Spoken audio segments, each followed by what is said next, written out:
Y luego, ahora nos encontramos en un momento que a mí me gusta muchísimo, que es lo abierto, abierto, abierto. Son los cursos masivos abiertos, ¿no? No sé si han escuchado hablar de ellos. Y entonces ya este material no lo quiero poner solo disponible a la gente que visita este repositorio o lo quiero poner, sino voy a dar un curso en el que se puede inscribir quien quiera, de donde quiera, con la edad que quiera, sin requisitos. ¿Le interesa el tema? Que tome el curso, ¿no? Entonces, empezamos a tocar algo que va más hacia lo informal. Todo el tiempo habíamos hablado de este esquema entre lo formal y lo no formal, ¿no? Todavía cuando estábamos hablando de los inicios de la educación en línea, así como había en la parte de lo formal se hicieron los cursos en línea, surgieron las universidades a distancia, apoyándose sobre todo en internet. También estaba el esquema de tener un tutorial disponible, ¿no? Ahí en la UNAM, en DGESCA, nos tocó hacer muchos tutoriales. Decir, oye, pues a ver, si queremos que la gente sepa de un poco, una idea general de cómputo, vamos a tener este tutorial. Programación en Java, en JavaScript, HTML, que son los mapas conceptuales, y tutoriales, que los vea el que los quiera ver, el que quiera hacer los ejercicios que los haga, el que quiera hacer todos los ejercicios que los haga, el que solo quiera hacer el último que lo haga. No va a haber una calificación, no va a haber una certificación, no hay nada.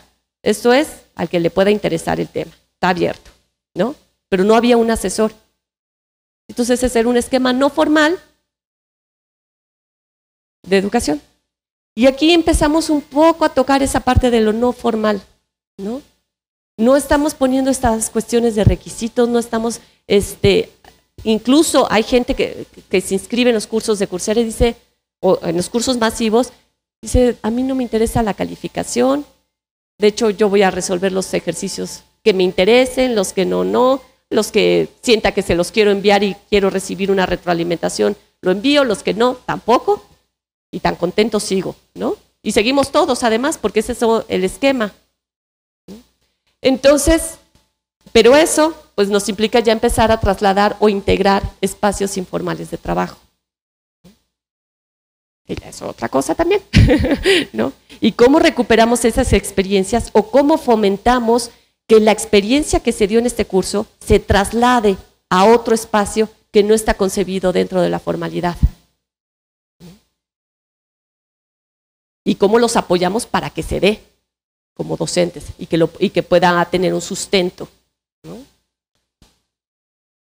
Y empezamos a permitir una estructura organizacional que es mucho más plana. Cuando damos un curso a 5,000 personas, ¿quién es el profesor?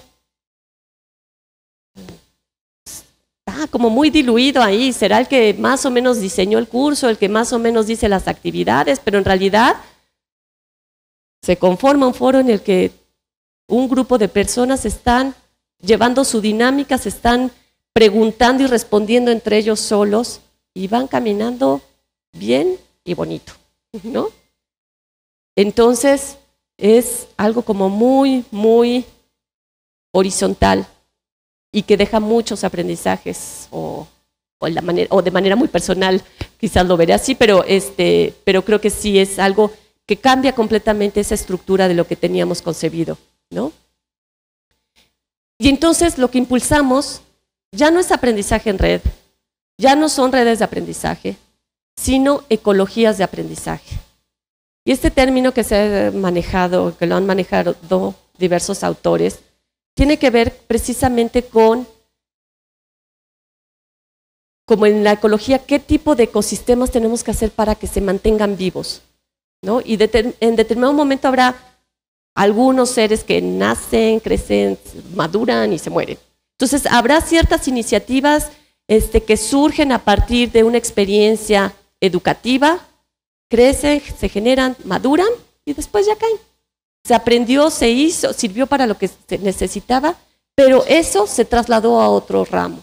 Déjenme poner un ejemplo concreto. O sea, un curso que di en Coursera, pues se les pidió a los alumnos de manera opcional que llevaran un blog donde fueran anotando sus avances y sus reflexiones para que pudieran comparar lo que habían hecho al inicio y al final del curso, ¿no? Y cada quien empezó a hacer su blog. Pero empezamos, o sea, se les pidió que en el foro publicaran los blogs para que se pudieran dar a conocer entre ellos y pues poderse visitar.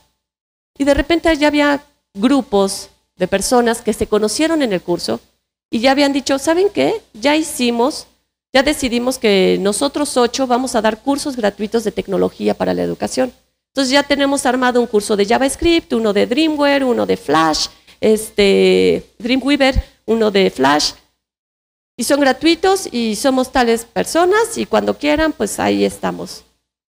Eso fue una iniciativa que surgió, o sea, se conocieron, todo se gestionó a partir de este curso, pero ellos encontraron un interés común, lo pudieron platicar, lo pudieron desarrollar, lo pudieron madurar y ya, avanza.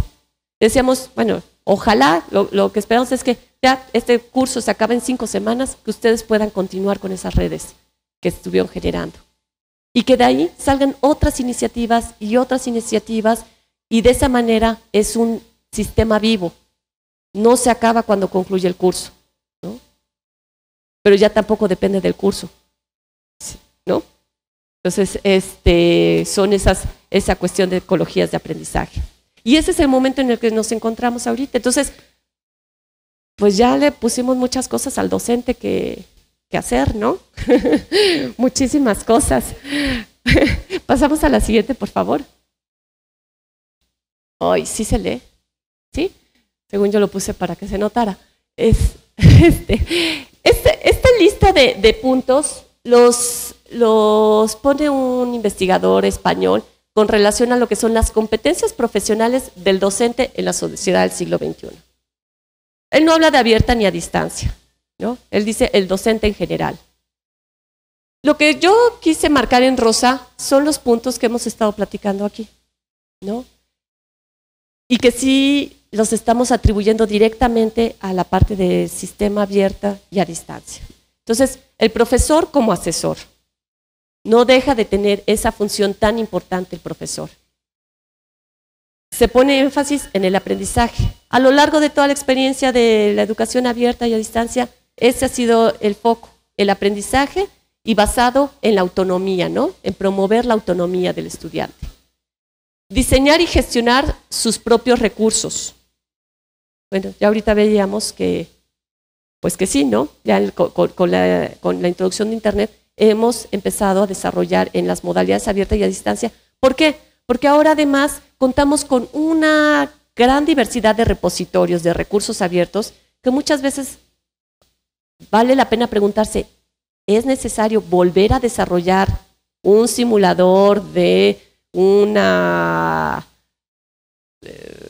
no sé, de cómo se hace un compuesto químico y cómo se están rompiendo las estructuras de las moléculas, cuando hay miles? Entonces, mejor escojo uno que sí está y diseño la actividad de tal forma que el alumno sí ponga atención en lo que quiero que ponga atención. Pero yo no me voy a desgastar en hacer un simulador o en ver quién me puede hacer ese simulador, ya lo hicieron, ¿no? Y entonces, en ese sentido, esa parte de diseñar y gestionar nuestros propios recursos a través también de las plataformas que ahora estamos utilizando y que tenemos incorporada en la mayor parte de nuestras instituciones. Una didáctica basada en la investigación y con un carácter bidireccional. Esta comunicación y esta facilidad de comunicación ya nos abrió esa puerta de la bidireccionalidad que no teníamos a los inicios de la educación abierta. Si bien había pues, la mensajería, el correo, todo, pues era una comunicación bidireccional muy diluida, ¿no? Y que seguramente en el segundo mensaje pues ya moría, ¿no? Fomenta la autonomía del alumno y necesariamente tiene competencias básicas en las tecnologías de información y comunicación, pero además la tecnología está integrada ya en el currículum, o sea, de manera transversal. O sea, si yo voy a tener que manejar un administrador, un módulo, una plataforma, hay un mínimo de tecnología que debo de saber. Si yo le voy a pedir a mis alumnos que me manden sus proyectos en Excel, en PowerPoint, en OpenOffice, en lo que sea. En el momento en el que le digan lo que sea, ese lo que sea, ya entendí que es lo que sea, ¿no? Si les pido que trabajen con un wiki, pues algo entenderé de lo que es un wiki o un blog, ¿no? Entonces, hay una tecnología que ya está integrada, por un lado, en las mismas materias, pero hay otra tecnología que como docentes estamos obligados ya a conocer, porque es nuestro recurso cotidiano de trabajo, ¿no? Entonces, si pasamos a la siguiente, por favor.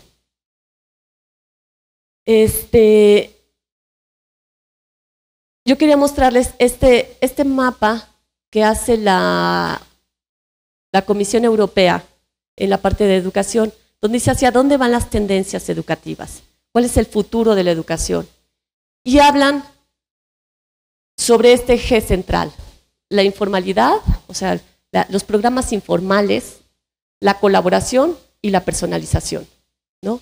Y desarrollando una serie de habilidades, como es la capacidad de resiliencia, la responsabilidad, la creatividad, el trabajar en equipo, el trabajar en red, la empatía, la capacidad de organizarse y de administrar gente, ¿no? Si voy a trabajar con equipo que además está distribuido geográficamente en distintos lados, y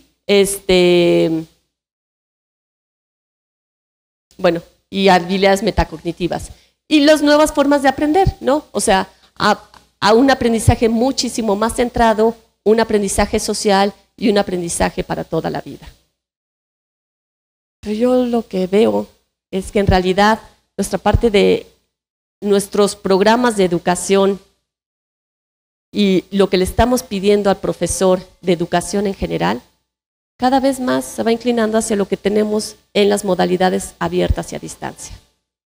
O sea, estamos hablando de programas mucho más flexibles, estamos hablando de un aprendizaje centrado en el alumno donde podamos atender esas individualidades y esas necesidades específicas, al mismo tiempo que también estamos no dejando de propiciar el trabajo en equipo y la colaboración, ¿no? No olvidando esa parte social que también se vuelve muy importante en un proceso de aprendizaje. Y con esta posibilidad de tener de cursos formales, no formales, y hasta poder reconocer las cosas que aprendimos en la informalidad. Y entonces, si esta es la tendencia de educación, y si la tendencia en el perfil anterior, que era para el docente en general, era el que mencionábamos y del que destacábamos, lo que ya estamos haciendo como asesores en modalidades abiertas y a distancia, pues yo lo que veo es que se van juntando, ¿no? Entonces pasamos a la siguiente, por favor. Entonces, sí creo que el perfil actual que tiene el docente de educación a distancia y abierta es en realidad el perfil del docente que demanda la educación en general, ¿no? Aquel docente que fomenta la autonomía, porque no, o sea, debemos de generar esa independencia de un profesor, ¿no? Y que se puedan aprender solo, que la gente pueda aprender sola, que pueda investigar sola, pero que al mismo tiempo también sepa trabajar en equipo. Cuando sea necesario trabajar en equipo, que lo pueda hacer, porque la vida, pues también tenemos que trabajar en equipo a veces, o muchas veces, ¿no? Y entonces hay que saberlo hacer también, y hay que saber colaborar. Y todo esto atendiendo a las diferentes necesidades de los estudiantes. Entonces, yo con eso termino y los dejaría para cualquier duda o pregunta. Muchas gracias.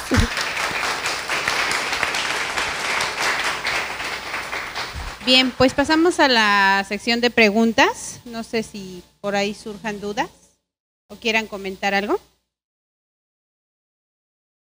Yo no te conocía, pero ha sido un gran placer y una gran mañana a pesar del frío que tenemos aquí.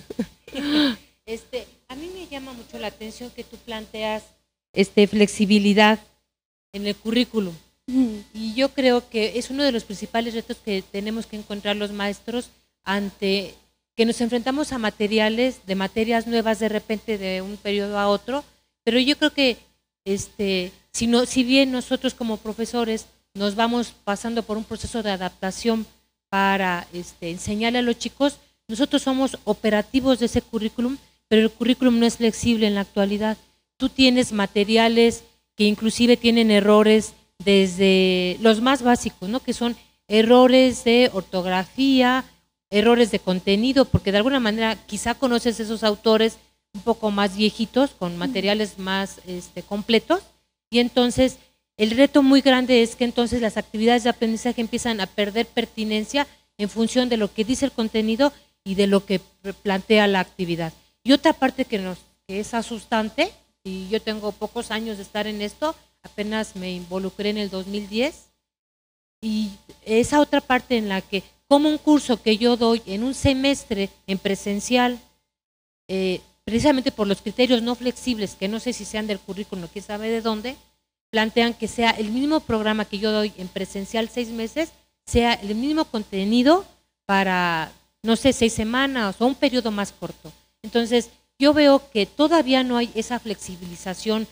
pensada de manera integral, no solamente entre los que estamos trabajando por formarnos, porque estamos aquí formándonos, sino del lado de las instituciones que pusieron los materiales, que pusieron las actividades de aprendizaje, que de repente son 20 actividades de aprendizaje que verdaderamente no le aportan al alumno un aprendizaje. De repente ves 400 mapas conceptuales que realmente no tienen un sentido, cuando lo más importante sería la discusión del tema. Entonces sí, a mí me preocupa mucho pensar en que esa flexibilidad teóricamente se ve bonita, pero prácticamente ¿dónde está?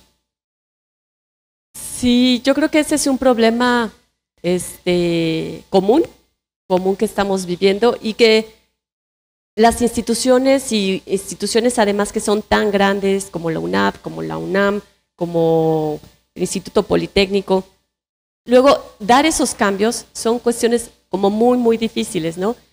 Yo identifico, por ejemplo, en el SUA de la UNAM, perdón, cuando surge el SUA, que no había internet, que no había computadoras, se partía de la idea de tener una sesión presencial cada 15 días, perdón, cada 15 días como asesoría, ¿no? Ay, perdón.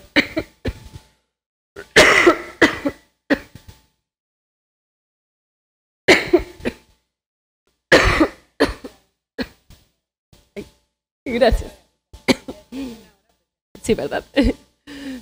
Pero cuando empieza a crecer más la población SUA y entonces empiezas a tener grupos que vienen a una asesoría, pero son grupos de 80 personas, es muy difícil dar una asesoría. Y entonces los profesores empiezan a dar clase, no dar asesoría. Pues eso ya distorsionó todo el sentido de un sistema abierto y del sentido que tenía ir a esa clase presencial a resolver dudas, ¿no? Pero efectivamente mueve a todo un esqueleto ahí que un sistema que durante mucho tiempo ha funcionado así, que sus dinámicas, cuesta trabajo, ¿no? Ay, muchas gracias. Gracias.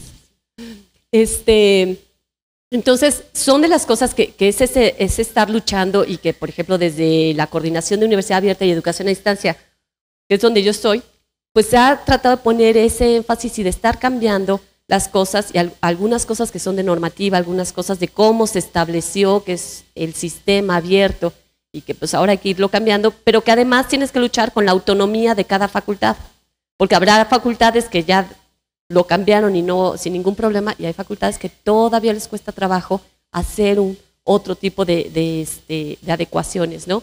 Entonces, efectivamente, hay un reto institucional y organizacional muy grande en la cuestión de flexibilización, ¿no? Y en la flexibilización luego también está esta parte de programas académicos, ¿no?